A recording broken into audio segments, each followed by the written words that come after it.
सभी को praise the Lord and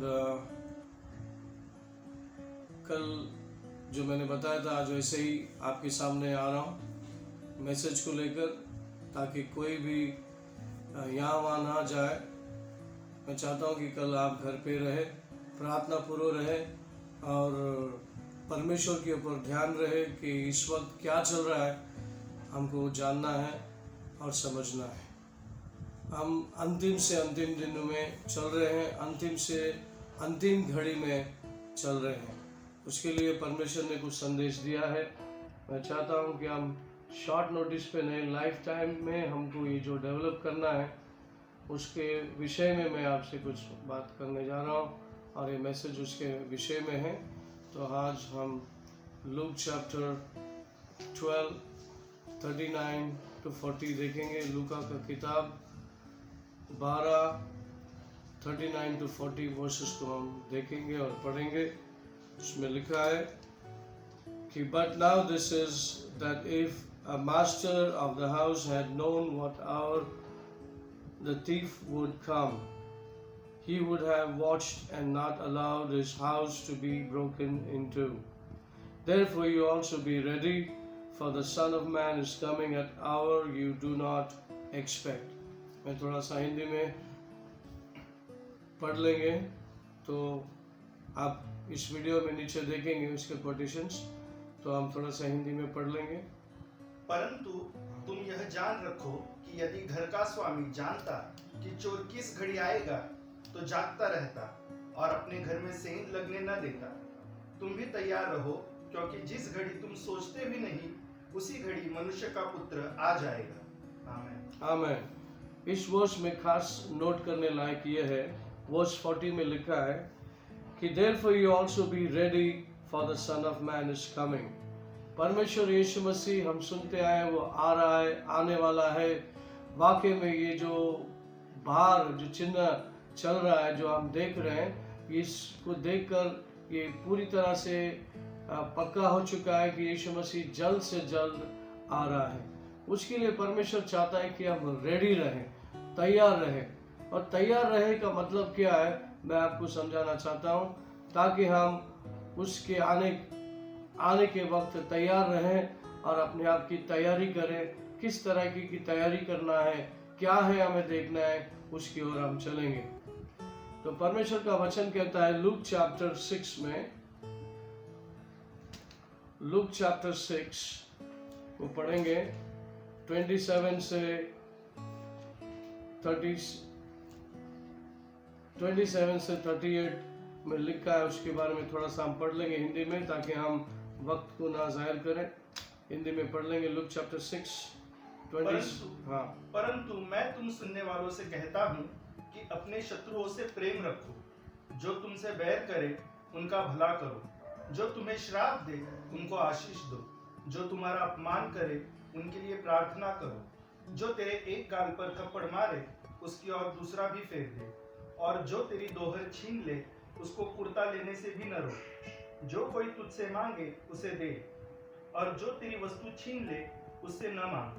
जैसा तुम चाहते हो कि लोग तुम्हारे साथ करें, तुम भी उनके साथ वैसा ही करो।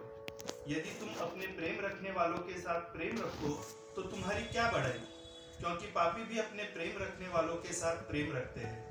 यदि तुम अपने भलाई करने वालों ही के साथ भलाई करते हो, तो तुम्हारी क्या बढ़ाई, क्योंकि पापी भी ऐसा ही करते हैं। यदि तुम उन्हें उधार दो जिनसे फिर पाने की आशा रखते हो, तो तुम्हारी क्या बढ़ाई, क्योंकि पापी पापियों को उधार देते हैं कि उतना ही फिर पाए।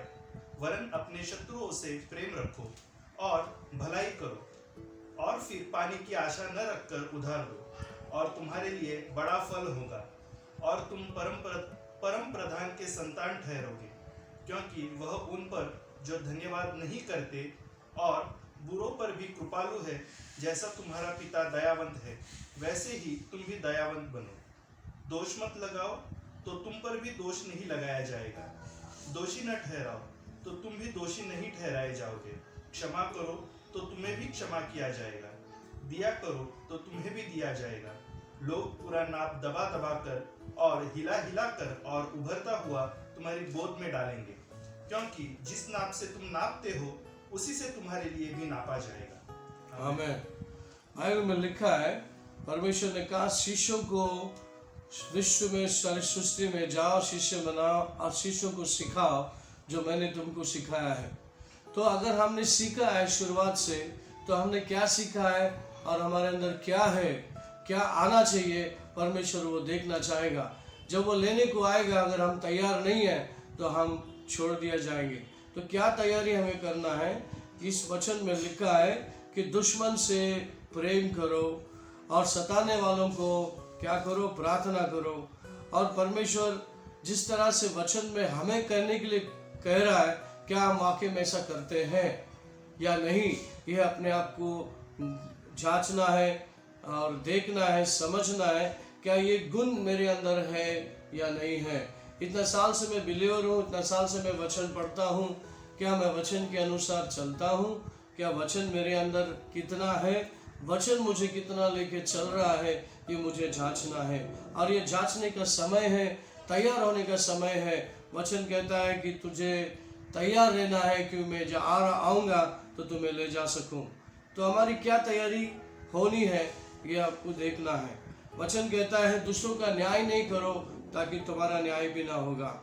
तो परमेश्वर कहता है कि तुम्हारा जांच तुम जल्दी से कर लो। क्या आप तैयार हैं? यीशु मसीह आएगा तो आपको बादलों पे ले जाने के लिए आप तैयार हैं? तो आइए उस वचन के लिए एक छोटी सी कहानी पढ़ते हैं। जो व्यक्ति यीशु मसीह के पास आता है ये समझकर कि मैं सब कुछ करता हूँ, तो मुझे प्रभु का राज में ले जाने के लिए कौन रोक सकता है? तो आइए उस तरफ चलते हैं। मार्क चैप्टर 10 17 to 22 पढ़ेंगे। मरकुस का किताब 10वां चैप्टर 10 वर्स 17 to 22। हाँ।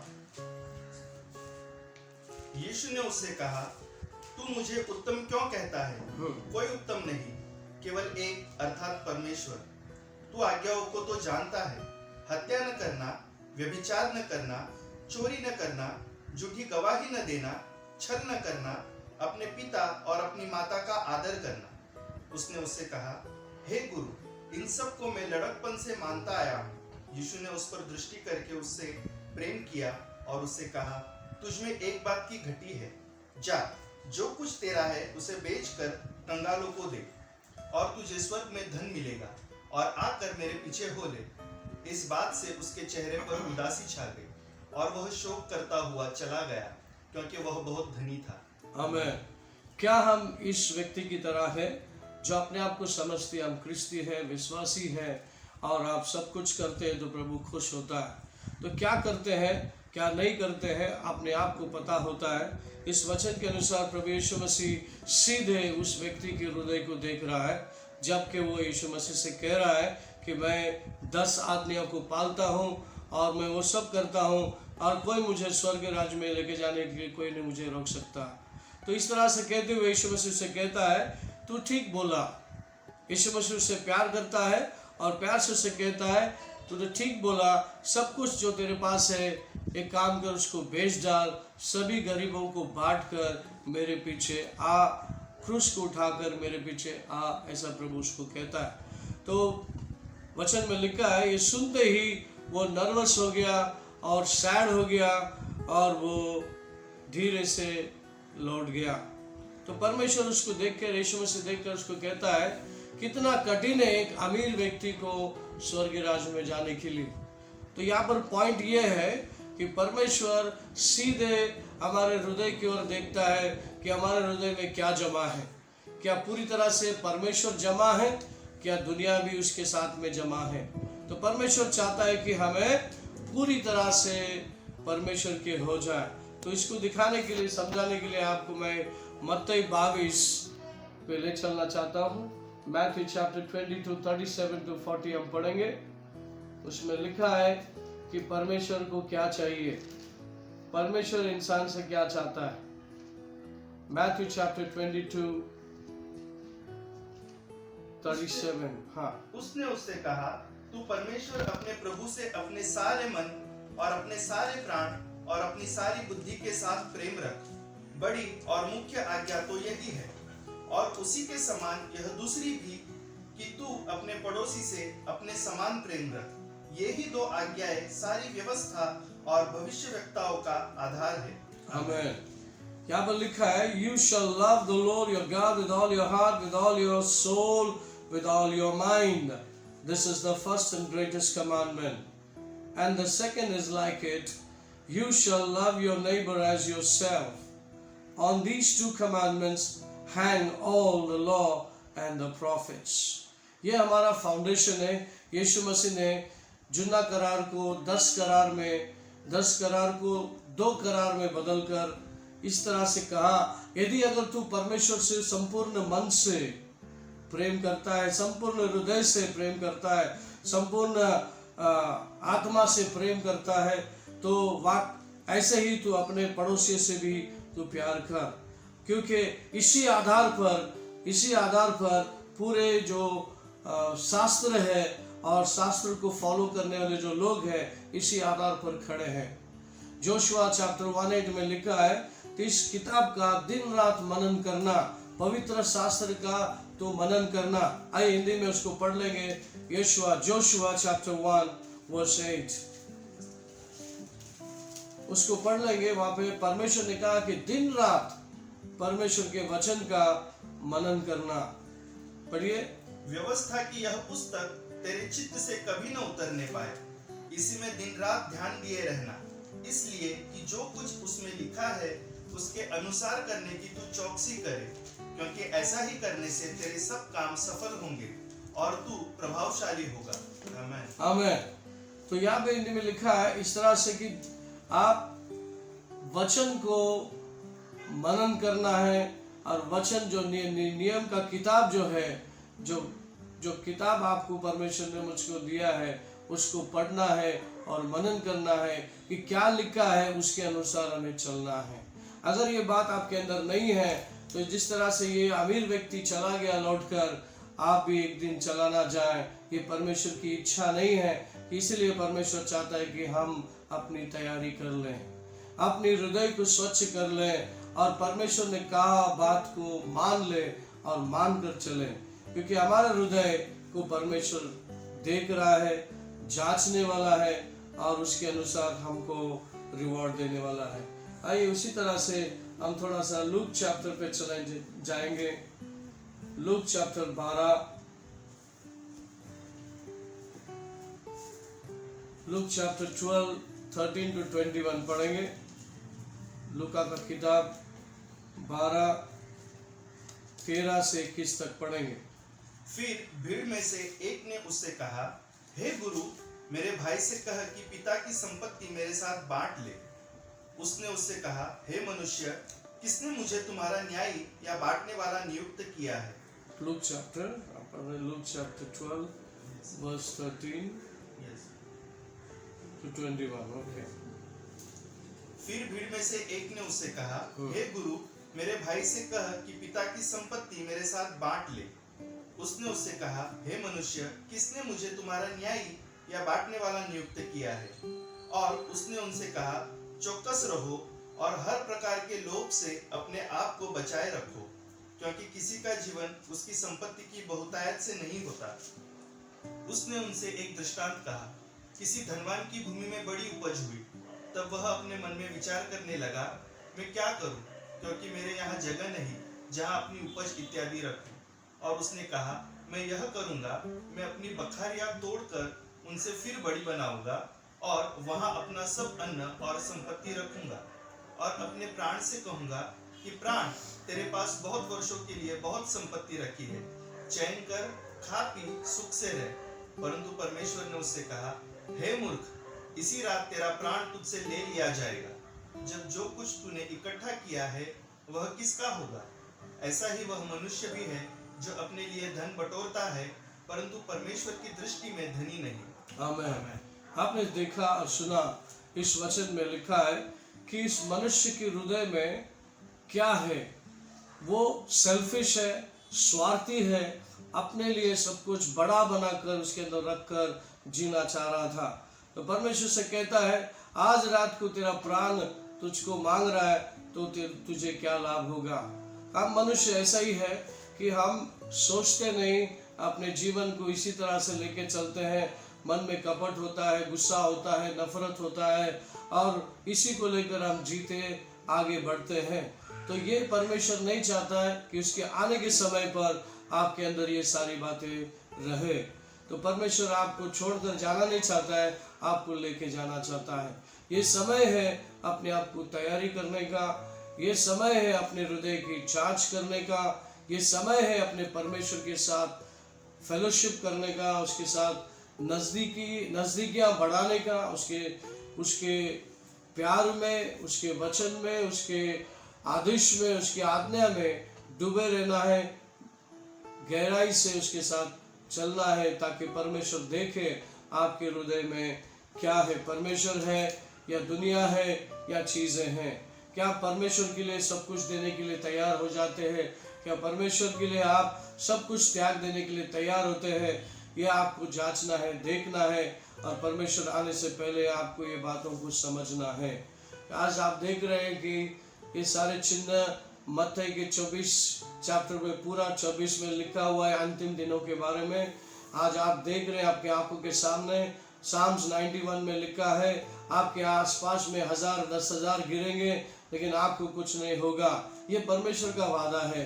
लेकिन आप और मैं परमेश्वर के साथ क्या वादा कर रहे हैं? क्या वाचा बांधा है? क्या हम परमेश्वर के वचन को लेकर चल रहे हैं? ये परमेश्वर हमारे हृदय में देख रहा है कि हमारे हृदय के अंदर क्या है। वचन है, क्या चिंता है, कि दुनिया है, गुस्सा है, नफरत है, क्या है हम हृदय में लेके चल रहे हैं? परमेश्वर वो देख रहा है। आइए दोबारा हम मत्ती के 22 में चलते हैं, वहाँ पर उस चैप्टर को देखेंगे कि परमेश्वर हमारे से क्या अपेक्षा कर रहा है। मत्ती 22। उसने उससे कहा, हाँ। तू परमेश्वर अपने प्रभु से अपने सारे मन और अपने सारे प्राण और अपनी सारी बुद्धि के साथ प्रेम रख। बड़ी और मुख्य आज्ञा तो यही है। हाँ। और उसी के समान यह दूसरी भी है कि तू अपने पड़ोसी से अपने समान प्रेम रख। ये ही दो आज्ञाएं सारी व्यवस्था और भविष्यवक्ताओं का आधार है। आमीन। आमीन। तो परमेश्वर ये कह रहा है, You shall love the Lord your God with all your heart. परमेश्वर का प्रेम जो तुम्हारे हृदय में है, उसको आप कार्य में डालना है। ये कार्य पूरी तरह से परमेश्वर की सेवा में होना है। परमेश्वर को पूरी तरह से प्रेम करने का मतलब है कि आप प्यार को बांटना, वचन को बांटना, वचन के अनुसार चलना। Your God with your heart, with all your soul, with all your mind. आपका आत्मा, प्राण, शरीर, ये संपूर्ण मनुष्य होता है। परमेश्वर को आधा नहीं चाहिए, 99% नहीं चाहिए, परमेश्वर को 100% चाहिए। 100% मनुष्य को परमेश्वर ने जो बनाया, उस मनुष्य को परमेश्वर चाहता है कि परमेश्वर की ओर पूरी तरह से वो 100% रहे, विश्वास योग्य रहे, परमेश्वर को भरोसा करने वाला व्यक्ति रहे, ताकि परमेश्वर उस पर भरोसा कर सके। तो परमेश्वर चाहता है कि आप तैयारी कर लें, मन की जांच लें, मनों के अंदर क्या है आपको जांचना है। और उसके लिए परमेश्वर चाहता है कि उस वर्ष की तरफ हम दोबारा आपको लेके चलेंगे। मत्ती 6, मैथ्यू चैप्टर 6 37 38 पढ़ेंगे।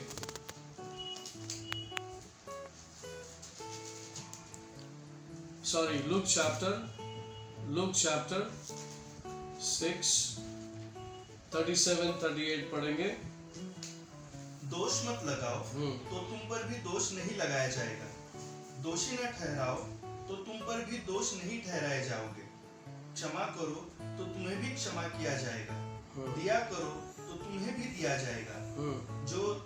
जो लोग पूरा नाप दबा दबा कर और हिला हिला कर और उभरता हुआ तुम्हारी गोद में डालेंगे, क्योंकि जिस नाप से तुम नापते हो उसी से तुम्हारे लिए भी नापा जाएगा। Amen. Verse 37 says, Judge not and you shall not be judged, condemn not and you shall not be condemned, forgive and you will be forgiven, give and it will be given to you, good measure pressed down, shaken together and running over will be put into your bosom. For with the same measure that you use, it will be measured back to you. परमेश्वर चाहता है कि किसी की ओर उंगली उठाने से पहले आप अपना तरफ उंगली उठाइए, अपने आप का जांच कर लीजिए, हृदय में मन में किसी के प्रति गुस्सा, नफरत, द्वेष नहीं रखते हुए अपने हृदय को स्वच्छ लेकर के रहना है, आगे जाना है और औरों को माफ करना है, माफी लेना है, औरों को आशीर्वादित करना है, आशीर्वाद लेना है, औरों को देना है। क्या देना है? मसीह का प्यार जो आपके अंदर दिया है, ताकि आपके प्यार के द्वारा किसी का जीवन बचे, किसी को उद्धार मिले और किसी को मसीह नजर आए आपके अंदर। तो परमेश्वर चाहता है कि आपका बदला हुआ जीवन सबको दिखे। मसीह ने कहा, अगर आप एक दूसरे से प्यार करते हो तो लोग कहेंगे कि तुम मेरे शिष्य हो। तो परमेश्वर चाहता है कि ये साक्षी हमारे जीवन में दिखाई दे। हम प्यार करने वाला व्यक्ति, प्यार को बांटने वाला व्यक्ति, परमेश्वर की सेवा करने वाला व्यक्ति बने, और यही परमेश्वर चाहता है कि हर एक के अंदर ये दिखाई दे। आपको जांचना है भाई और बहनों, परमेश्वर चाहता है कि हम अपने आप की जांच करें।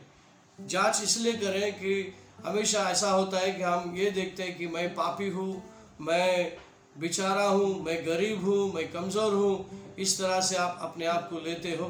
मैं चाहता हूँ कि आप इस तरह से ना देखें अपने आप को।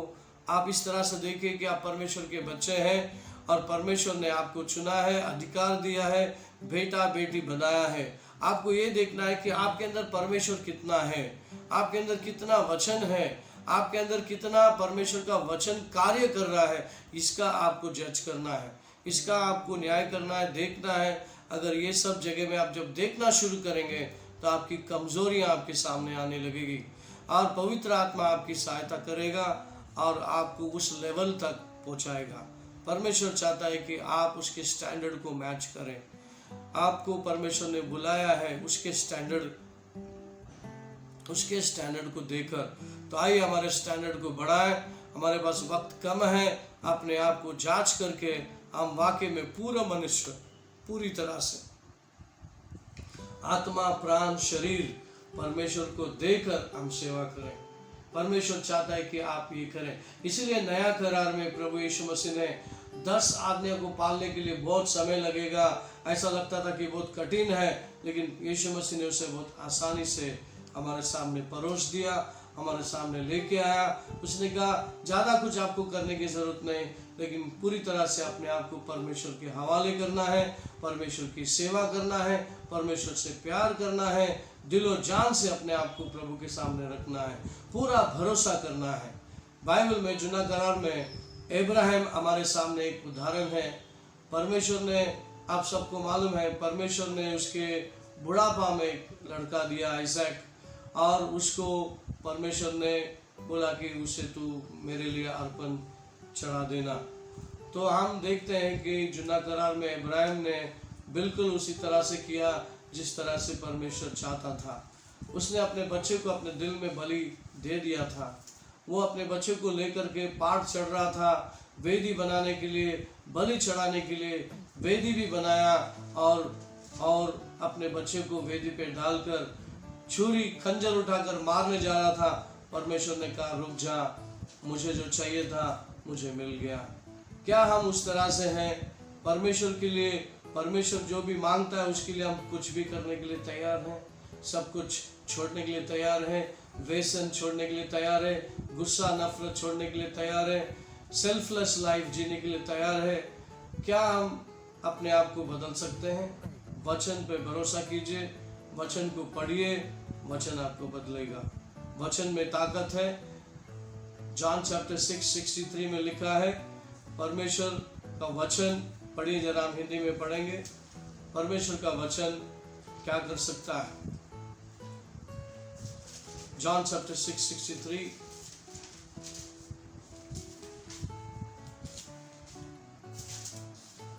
आत्मा तो जीवनदायक है, हाँ। शरीर से कुछ लाभ नहीं। जो बातें मैंने तुमसे कही है वे आत्मा है और जीवन भी है। हाँ, praise the Lord.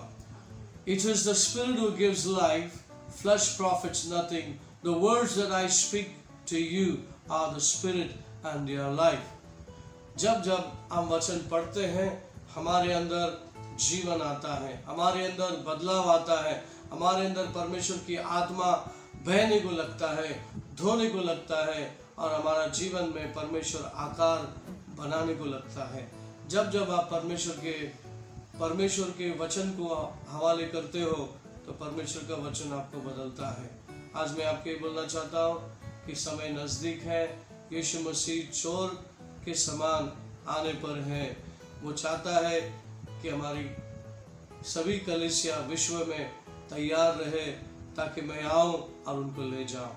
मेरा ये रिक्वेस्ट है, मेरी प्रार्थना है कि आप वचन की ओर देखें। आज का जो वचन आपके कान तक आया है उस वचन की ओर आप ध्यान दें ताकि परमेश्वर आपसे बात करें और आपको सीरियस मोड पर लेके जाएं। आप और आपके परिवार बचे, आप और आपकी कलीसिया बचे। जितने भी सेवक हैं, जितने भी लोग हैं, सभी से परमेश्वर की अपेक्षा कर रहा है। मैं भी समझता हूँ कि मैं भी जो बात कर रहा हूँ आपसे, मैं भी परिपूर्ण और पूरा नहीं हूँ। मुझे भी जांचना है, हर एक सेवक को ये जांचना है। मैं जो बोल रहा हूँ इसके मतलब ये नहीं कि मैं परिपूर्ण हूँ और मैं परफेक्ट हूँ और आप परफेक्ट नहीं हैं, ऐसा नहीं बोलना चाहता हूँ। यहाँ पर मुझे भी जांचना है, देखना है कि मैं कितना लेवल में हूँ। तो मैं आपको ये बोलना चाहूँगा कि हमें किसी को न्याय नहीं करना है, किसी को दोष नहीं लगाना है। हमें भी वैसे ही प्रेम करना है जिस तरह से प्रभु यीशु मसीह ने हमें प्रेम सिखाया है। आइए उस मोड़ पर, उस राह पर हम चलें जो परमेश्वर चाहता है। तो मैं दोबारा आपको रिमाइंड करना चाहूँगा, मैथ्यू चैप्टर 22:37-40, लूक चैप्टर 6:27-38, ये दोनों में लिखा है कि हम किस तरह से परमेश्वर को अपना जीवन समर्पित करते, परमेश्वर के वचन के आधार पर चल सके। आइए, परमेश्वर हमारे हृदय को देखता है, हमारे कार्यों को नहीं। आखिरी में एक वर्ड यीशु मसीह कहता है, प्रभु प्रभु कहने वाले स्वर्ग राज में नहीं जाएंगे, जो प्रभु के वचन पे चलते हैं सिर्फ वही जाएंगे।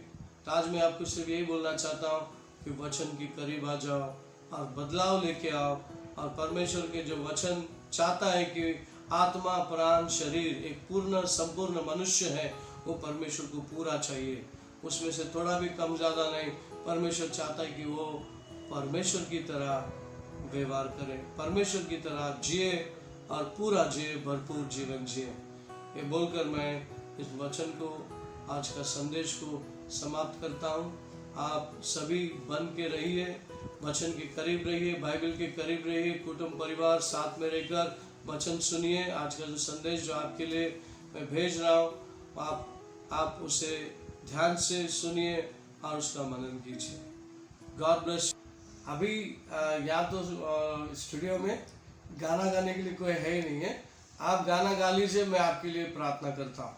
तो आइए प्रार्थना करें। स्वर्ग पिता परमेश्वर, मैं धन्यवाद करता हूँ आज के इस वचन के लिए, इस समय के लिए कि आप आज इस संदेश को आप YouTube में ले जा रहे हैं। प्रभु सभी को ये संदेश मिले और सभी को छू ले, आशीर्वादित कर, अनुग्रह दया और कृपा से भर दे पिता, ताकि आपकी इच्छा हम सभी के जीवन में पूरा हो। इस वचन के अनुसार, इस संदेश के अनुसार हमारा जीवन बदले और नया जीवन, बिल्कुल नया। आपने कहा आप नए हो, बिल्कुल नए हो, तो सभी कुछ नया होने दे पिता। मैं धन्यवाद करते हुए सभी को आपके पवित्र आत्मा में सौंपता हूँ। परमेश्वर की पवित्र परिपूर्ण इच्छा उनके जीवन में पूरा हो। धन्यवाद करते हुए स्वर्गीय पिता, इन सभी को मैं आपके हाथ में सौंप कर ये प्रार्थना प्रभु यीशु मसीह के नाम से मांगता हूँ, सुन ले पिता। सब बोलेंगे आमीन। परमेश्वर का प्रेम, प्रभु यीशु का कृपा, पवित्र आत्मा की सौभाग्यता सभी के साथ बने रहे। सब बोलेंगे आमीन, आमीन। God bless you. Have a very nice day.